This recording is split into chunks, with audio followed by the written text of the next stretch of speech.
सिगांसिनथाराव आङो जोंनि बे देबोरगाव समस्ति बिपिएफ दोलोनि जानानै आङो सिगांसिनथाराव नोंथांमोननि चेनेल नायगिरि गासै रायजो राजाफोरनिसिम खुलुमनाय सिबिनाय थाग्रोबाय आरो दिनै जोङो बे नोंथांमोनखौ लेंहरनायनि मेन उद्देश्यआनो जाहैबाय जोंहा दाखालै फरायसा हानजानि जानानै जे हाग्रामा सारनि सायाव एनअसि हरनायनि जेबादि जाथाय जानानै थांदों थांनाय 29 थारिखआव जों बिनि सायाव माखासे बाथ्रा बुंनो थाखाय जोङो थाम थिम जादों बा बुंनो गोनां जानानै फैदों।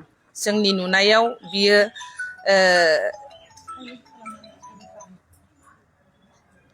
नुनायाव बियो माबानिफ्राय फरायसाखौ जोङो दाय होनो सानाखै, किन्तु जोंनि नुनायाव बियो माखासे मानसिनि दैदेननायाव बियो जानानै थांबाय। बे गाज्रि घटनाफ्रा जानानै थांबाय आरो बिसिनि स्ल'गान बिसिनि एक्टिभिटिसफोरखौ नुयोबा जों पिसफुल मोनसे प्रटेस्ट जों बेखौ नुनो मोनाखै आरो जुदि पिसफुलि बिसोरो प्रटेस्ट खालामनो थांदोंब्ला बिसिनि स्ल'गानफ्रा मानो बिदि जाखो जोङो बेखौसो नुनो मोनो। बिसिनि हाग्रामा सारखौ नांगौ, हाग्रामा सारखौ बुथारनो, हाग्रामा सारखौ गुन्डा, नै बेफोरबादि बुंनाय बाथ्राफ्रा माने हाग्रामा सारनि सायाव गाग्लोबनायखौसो जों नुनो मोनदों आरो बेयाव डाइरेक्ट इनभल्भ दङ जाहैबाय इउपिपिएलनि माखासे मानसिफोर। जोंथ' बेखौ पिक्सारावनो नुखादों, बेयाव स्टुडेन्टल' गैया, बिनिखायनो जों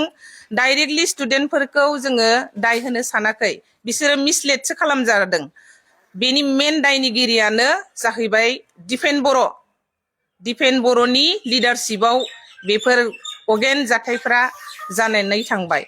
बे दिनाव जुदि बिसोरो डाइरेक्टलि जेनेबा हाग्रामा सारखौनो स्पटआव मोनस'नो मोनबा बिसोर मा खालामफ्रांगौमोन? बाहाय गाज्रि जाथाय जानानै थाङोबा बिनि दायखौ सोर लागौमोन? बिनि दायनिगिरिया सोर जागौमोन? दा एसे अयनाय बे जानानै थांबाय, बेखौ जोङो कन्डेम खालामो, जोङो मुगैयो। बेनिखायनो जों खावलायो बे चेनेलनि गेजेरजों गथ'फ्रा बेबादि माने माखासे राजनितिक बेनिफिटनि थाखाय खामानि मावग्रा दैदेनगिरिफोरजों मिसलेड खालामजानो नाङा। मोजां फरायनो थाखाय दा जोंहा बिटिसिआव सुबिदा दंजोबो। नोङो टेकनिकेल लाइन फरायनो थाखाय जोंहा CIT दं, इन्जिनियारिं फरायनो थाखाय जोंहा इन्जिनियारिं कलेज दं, जोंहा डक्टर लाइन फरायनो थाखाय जोंहा मेडिकेल कलेज दं, इउनिभार्सिटि दं। बेफोराव मोजां जेनेबा गावनि केरियारखौ, गावनि लाइफखौ बानायनानै ला। खिन्थु बेबादि माखासे गाज्रि मानसिफोरनि थुनजलायनायाव जेन' बेफोरबादि गाज्रि खैफोदाव जेन' फरायसा जानानै गोलैनाङा आरो गाज्रि खैफोदाव जेन' दा खोख्लैजा, जों बेखौ गथ'फोरखौ जोङो खावलायदों। फरायसा गथ'फोरखौ जोङो दिनैनि बे चेनेलनि गेजेरजों जोङो खावलायदों। दिनै जोङो राजुमोन बादिनि पस्ट खालामनाय माखासे मानसिफोरनि कमेन्ट लिरनाय जोङो नुनो मोनो। दासिमबो हाग्रामा सारनि न' सावनांगौ, हाग्रामा सारनि माबा सम्पतिफोरखौ नस्थ' खालामनांगौ, बुथारनांगौ, दिनैसिमबो बेबायदि थुनजलायनाय बाथ्राफोरखौ जोङो नुनो मोनो बिसिनि पस्टनि गेजेरजों, बिसिनि कमेन्टफोरनि गेजेरजों। दाबो माने बिसोरो थुनजलायगासिनो दङ। राजुमोन बादिया खेबसेल' थैयो होननानै कुइसन खालामहरलायलायदों जोंनि हाग्रामा सारखौ। नोंनो थैग्रोना, बिनि खोथा मथे जों बेखौसो नुनो मोनदों जे सोरबा गथ'आ थैनायखौ माने बारसोमलायनानै जिउ दान होलायनानै हाग्रामाखौ बुथारनांसिगौ आरो बेखौ जों नुनो मोनदों आरो बे राजुनि बे पस्टनि गेजेरजों। दा बेफोरबादि अगेन थुनजलायनायखौ बियो दाहोथों। जोङो दिनै बिथांखौबो कन्डेम खालामदों।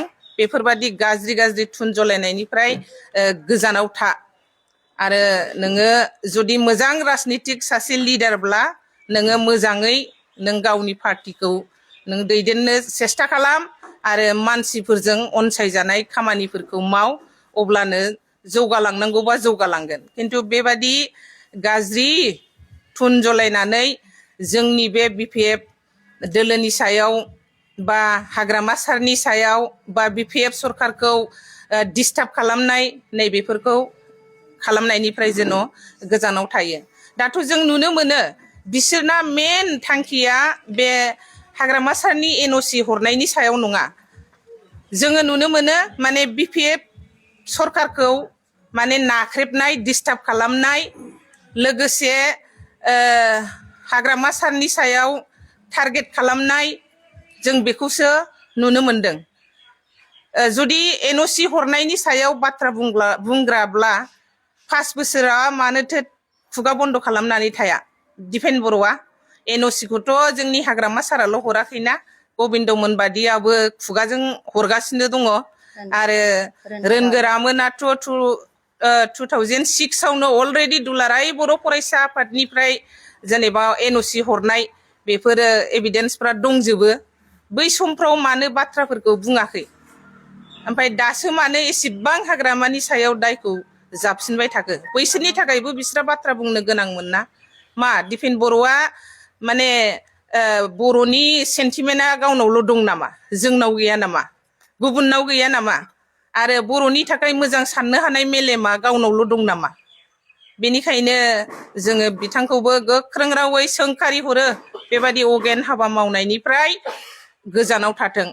आरो ओंखारोब्ला एबसुनिफ्राय ओंखारनानै डाइरेक्ट पलिटिक्सआव नोङो खामानि माव, बाथ्रा बुं। एबसुनि बेनाराव थानानै एखमबा BJP नो डाइरेक्ट भट बिनाय, एखमबा UPPL नो भट बिनाय, आरो दा जोंनि BPF सरकार सोलायनायाव डिस्टार्ब खालामनाय, बेबादि हाबाखौ नोङो दामाव।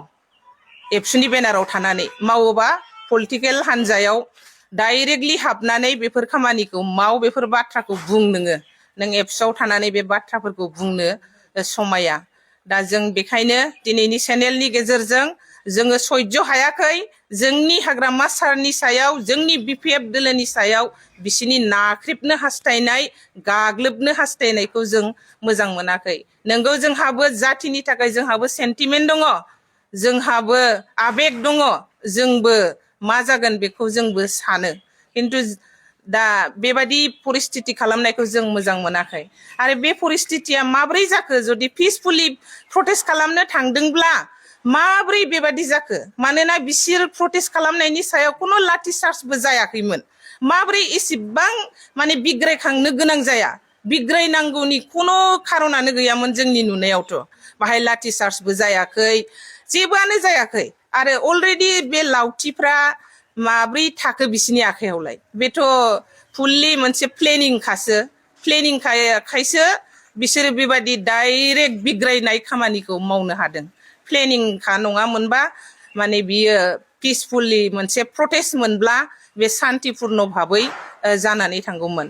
दा आं बेखिनिखौनो बुंदों जे मोजां मोनाखै, रावबो मोजां मोनाखै। बियो जोबोद मोनसे गाज्रिथार गोरोन्थि जानानै थांबाय। भबिष्यताव जेन' जोंनि फरायसा गथ'फ्रा बेफोरबादियाव सानस्लाबा हस्लाबा सोरनिबा माने थुनजलायनायाव बेफोरखौ जेन' मावफ्राङा। बेनिखायनो कलेजफोरनि GSफ्रा थिग थानो नांगोन, सिन्था खालामनांगोन।